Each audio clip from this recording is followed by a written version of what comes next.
Oi pessoal, bem-vindos a mais um Raridades Inusuais. Enfim, não lembro bem se esse é o nome do canal, eu sempre me confundo, mas vocês sabem que é o nosso momento de falar de coisas raras, em comum, livros, evidentemente, mas outros elementos do universo que se configuram como livros, né, para o bibliófilo, como tem na nossa introdução, né, em todos os vídeos. Pois bem, hoje eu vou falar um pouco de uma coleção, por isso o título, que é uma brincadeira com o título de uma das obras mais instigantes do Mark Samuels, grande escritor de ficção hiperimaginativa e neodecadente, e fantástica contemporânea, The Man Who Collected Machen, né? Arthur Machen, no caso. E eu também coleciono alguém, no caso eu coleciono Akutagawas, né? Mas minha coleção é pequena, né? Ainda é pequena, eu vou falar um pouco dela. Digamos, o assunto, né, do vídeo de hoje foi inspirado pelo nosso amigo grande Tássio Capraneira, que está com uma campanha online, né, da sua primeira revista Pentário, na qual eu colaboro, e outros importantes autores contemporâneos brasileiros, jovens, né, Jaime Azevedo, Larissa Prado, pesquisadores como o Rodrigo, eu nunca consigo falar o meu sobrenome dele, mas enfim, vocês provavelmente devem saber quem eu estou falando. Colaborem, né? O Tássio é um herói aqui da, da editoria, das editoras independentes, e, enfim, está lutando aí para concretizar uma visão muito peculiar de literatura, que eu vou falar um pouco hoje também. E ele está na sua busca, né, por elementos, influências, coisas interessantes de traduzir, enfim, né, nessa busca louca de editor que ele tem agora, que todo editor tem. Ele topou com esse autor na biblioteca da USP, postou algumas fotos, e aí me inspirou a fazer esse vídeo, né. O Akutagawa é um autor muito peculiar, né? Ele nasceu na virada do século XIX para o XX, na última década, ou seja, ele já não era contemporâneo de nenhum dos grandes escritores que o influenciaram, né, que nasceram um pouco antes, ou bem antes. Se a gente for contar, sei lá, provavelmente Nietzsche ou outros autores que igualmente influenciaram ele, além, claro, dos autores de literatura inglesa. Ele era formado, né, pela Universidade de Tóquio em literatura inglesa, então ele tinha, e era tradutor dessa literatura, então ele tinha muita referência, né? Então ele conhecia muito Poe, ele conhecia muito, mas ele era extremamente antenado em vários autores decadentes, né, do final do século XIX, franceses também. E o Akutagawa, que se suicidou no final dos anos 20, com 35 anos de idade, né? Ele tem uma obra muito vasta, uma contística muito vasta, né? Então eu tenho essas 3 coletâneas de contos. Quais são as características em comum com ela? A primeira que eu comprei, na verdade, é essa, publicada pela Masuo Ono, em 1960 e poucos. Não sei se tem a data. Infelizmente não tem, né? Edições Masuo Ono, ilustrações de Manabu Mabi, feitas nesse estilo, né, de uma espécie de nanquim, né, estilo de pincel de escrita em japonês. São ilustrações caligráficas muito bonitas. E eu encontrei esse livro, então, provavelmente dos anos 70. Não tem a data, né, infelizmente, vou ficar devendo. Vocês podem ver, né, na folha de rosto. Não tem a data. Eu encontrei um sebo na Augusta, muitos anos atrás, um sebo que ficava do lado do Cine Augusta, né, do Cine Belas Artes Augusta. E é um livro extraordinário, de uma beleza incrível, e eu decidi que todos os Akutagawas que eu fosse comprar no futuro teria que ter um acabamento semelhante a esse. E eu decidi mais ou menos fazer livros semelhantes a esse, né? Ele está bem desgastado, porque, vocês podem ver, uso intenso, leituras intensas desse livro. Tem uma grande influência no meu próprio estilo, Akutagawa, né? Mas enfim, eu não terminei de falar um pouco da vida dele, né? Ele cometeu suicídio, como eu disse.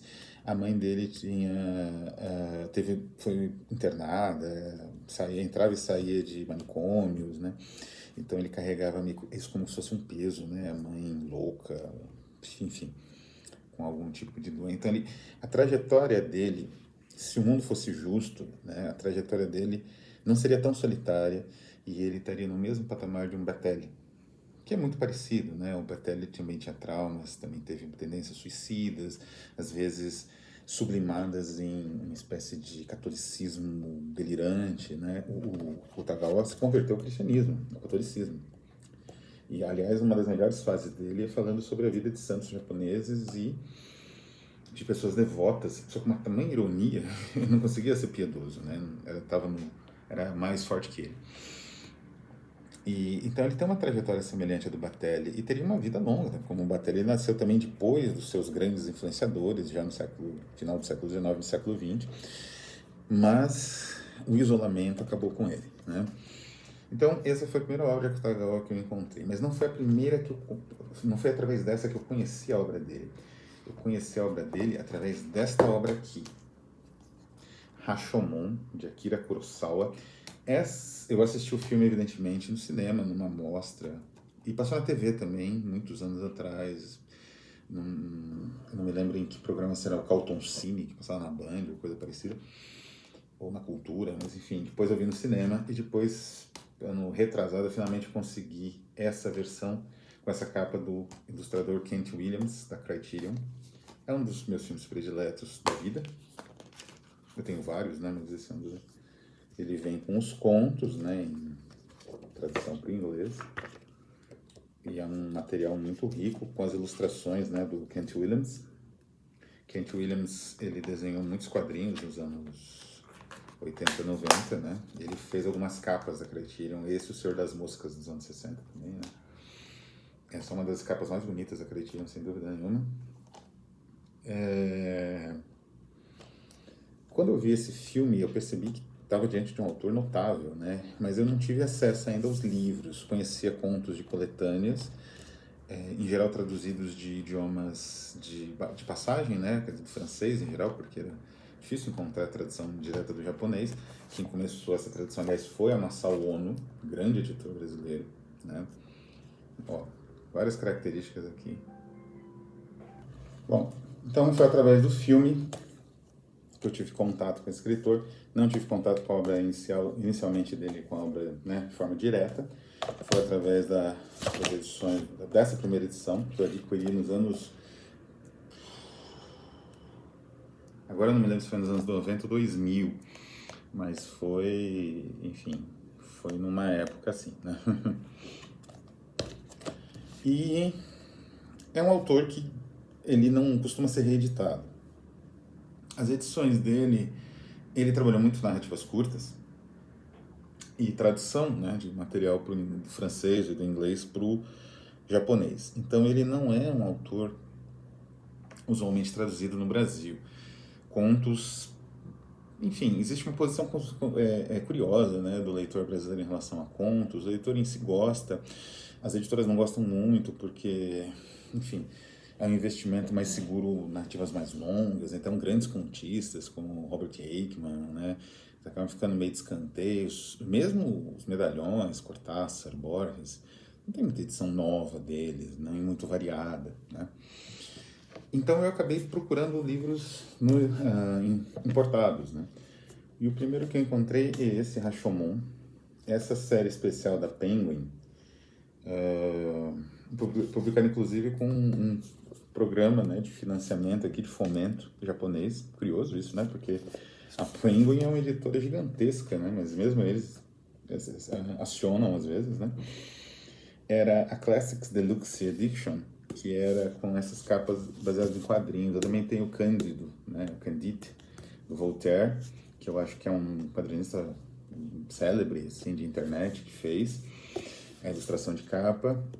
Tem o Vagabundo, o Dharma Boons, do Kerouac, que saiu também com uma capa de quadrinhos, né? E essas são um estilo mais de anime, né? Mas é um estilo bem interessante até, porque não é bem uma história em quadrinhos, né? Os quadros, eles são soltos, eles não têm uma coerência, né? Tem uma coerência meio simbólica, muito interessante. Eu não lembro quem fez a capa. A tradução é de J. Rubin, tem uma introdução do Haruki Murakami, né? Enfim, vou falar um pouco em breve, né? São ilustrador de página, né? Vou falar em breve da influência do Akutagawa, né? Não fala aqui quem fez a capa. J. Rubin, o tradutor. Enfim, não fala, uma pena. Mas é um quadrinista, né? Conhecido, inclusive. Tem vários... tem bastante contos. Os mais famosos, que é na floresta, enfim, no mato. Como é que tá? O Into the Groove, né? Depende muito da tradução. Às vezes aparece como no interior do bosque. Seria mais ou menos essa a tradução. Tem aqui... Tem o Nariz, que é famosíssimo, Rashomon, né, que é no Ambientado no Templo, que é um conto sobre degradação dos melhores da literatura japonesa, provavelmente dos melhores. Influenciou imensamente a literatura posterior. Já vou falar disso, né? A Tela do Inferno, a Teia de Aranha, ou a Trama da Aranha, né? A História da Cabeça. Tem várias histórias até bem pouco conhecidas aqui, né? E depois de muitos anos, se não me engano, meu irmão, ele me deu de presente essa edição, custou R$4, que é essa edição do Kappa e das engrenagens do Akutagawa. Esses dois contos, o Kappa tem aqui, e as engrenagens aparecem aqui como Spinning Gears, né? Aqui aparece como Los Engrenajes. Mas por que essa edição é legal? Porque ela tem uma introdução do Borges, né? O Borges foi um grande traduzidor japonês também, né? O Borges foi um grande admirador, né, do Akutagawa, e ele escreveu essa introdução que tem no Perfis, alguma coisa assim, alguma obra, né, dessas finais do Borges, mais ensaística, né, do fim da vida dele. Agora, o que nós fazemos, né, com o Akutagawa hoje em dia, assim? Ele é um escritor que tem uma influência, digamos assim, imensa, mas não exatamente explícita. Afora, tem várias adaptações para o cinema, né? Evidentemente, essa adaptação teve um efeito imenso, ganhou prêmios, eu não lembro se ganhou Palma de Ouro, enfim, ganhou uma série de prêmios, né? E criou uma ideia, né, o efeito Rashomon, quer dizer, se você fragmenta uma história em diferentes versões, a tendência é que as versões sejam muito diferentes entre si, até chegar um momento em que não dá mais para você saber qual das versões tem algum ponto de verdade, né? Quer dizer, todas se comunicam entre si, todas escrevem o mesmo fato, mas todas têm um ponto de vista muito diferente, né? Então você tentar coordenar essas diferentes visões é muito difícil, né? E esse é o grande, digamos assim, desafio da justiça em geral e dos júris, né?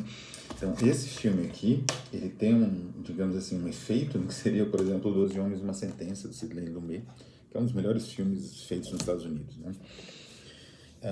Então, o Rashomon teve um efeito imenso, principalmente em filmes de julgamento. O filme, né, do Kurosawa, mas a ideia que está no Interior do Bosque, no conto original, né, que o Kurosawa adapta dois desse filme aqui.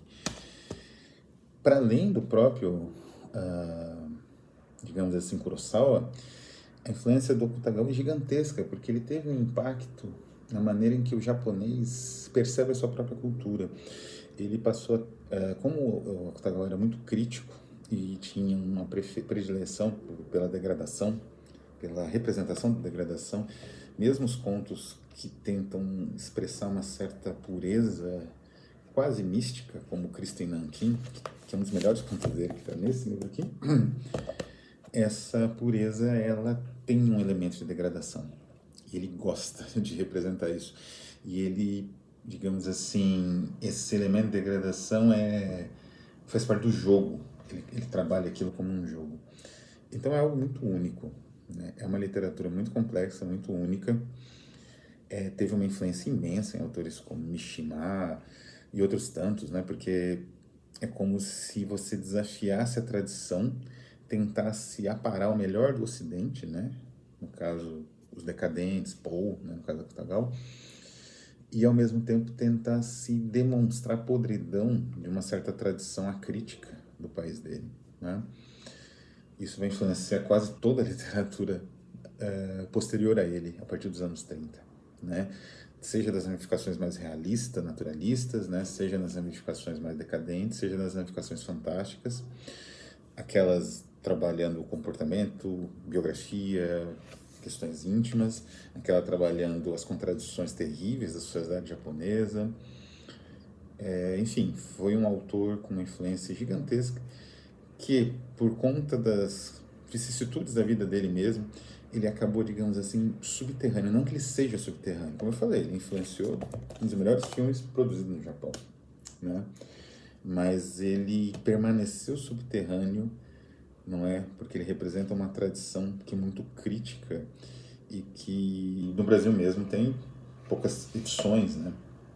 Porque é uma tradição que busca a antagonização de todos os elementos, na contradição daquilo que é postulado, mesmo do lado, digamos, entre aspas, correto, né? Então, é um autor único. Existem algumas edições disponíveis na Amazon desse autor, boas, bem traduzidas. Uma, inclusive, da Edra, excelente, com alguns contos únicos também, dessa fase cristã da Akutagawa. E em sebos, né? Recomendo muito a leitura. Então é isso, vou ficando por aqui. Um abraço e tchau.